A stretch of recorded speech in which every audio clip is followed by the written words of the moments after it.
السلام علیکم ناظرین، آپ دیکھتے ہیں ہم لوگوں کے مسئلے مسائل پہ بات کرتے ہوتے ہیں، ان کی آواز کو آپ لوگوں تک پہنچاتے ہیں۔ بہت سارے ایسے مسائل ہیں ہماری سوسائٹی کے جن کی وجہ سے ہمارے معاشرے کی بیٹیاں پریشان ہو کر ہمارے پاس آتی ہیں اور ان کی آواز ہم آپ تک پہنچاتے ہیں۔ آج بھی ایک معاشرے کی ایسی بیٹی میرے ساتھ موجود ہے جو کہ کافی پریشان حالت میں میرے پاس آئی، تو آئیے ان کے تمام تر حقائق جاننے کی کوشش کرتے ہیں۔ السلام علیکم۔ وعلیکم السلام۔ اچھا بہن، آپ مجھے بتائیں کیا معاملات زندگی کے ہیں جن کی وجہ سے آپ پریشان ہیں؟ میں ایک اچھے اور امیر خاندان سے تعلق رکھتی تھی۔ بدقسمتی سے میرے بابا کے حالات بہت زیادہ خراب ہو گئے، کاروبار تباہ ہو گیا، وہ دل کی بیماری میں مبتلا ہو گئے اور دنیا سے چل بسے۔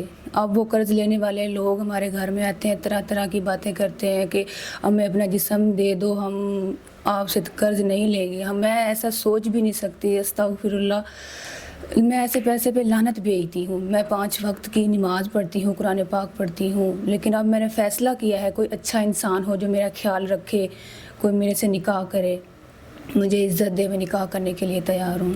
ناظرین، بہن نے واضح الفاظ میں بتایا، میں ہمیشہ سوال کر کے مکمل ان کی سٹوری جاننے کی کوشش کرتا ہوں اور آپ کی خدمت میں پیش کرتا ہوں۔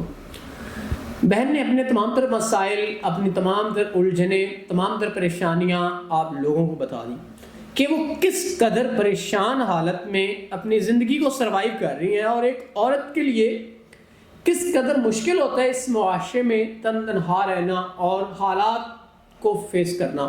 بہت مشکل ہوتا ہے ایک عورت کے لیے معاملات زندگی کو چلانا، روزمرہ زندگی کے مسائل کو دیکھنا بہت اور ناممکن سی بات ہوتی ہے۔ تو بہن نے واضح طور پہ کہہ دیا کہ وہ نکاح کرنا چاہتی ہیں، اور میں ایسی بہنوں کو اپریشیٹ کرتا ہوں جو نکاح کو پروموٹ کرتی ہیں۔ تو اگر کوئی ایسا سنسیئر پرسن جو ان کے معاملات زندگی کو بھی سمجھے اور ان سے نکاح کرنا چاہے تو وہ ضرور ان سے نکاح کر سکتا ہے ان کے معاملات زندگی کو حل کرتے ہوئے۔ بہن یہ ویڈیو آپ کی مرضی سے بنائی جا رہی ہے؟ جی بالکل، یہ ویڈیو بھی ان کی مرضی سے بنائی جا رہی ہے۔ اگر کوئی نیک انسان جو ان کے معاملات زندگی کو سمجھے تو وہ ضرور ان سے نکاح کر سکتا ہے۔ تو امید کرتے ہیں آپ نکاح کریں گے اور ان کے مسائل کو حل کریں گے۔ تو اسی کے ساتھ اپنے میزبان نواب احمد کو دے اجازت۔ خدا حافظ۔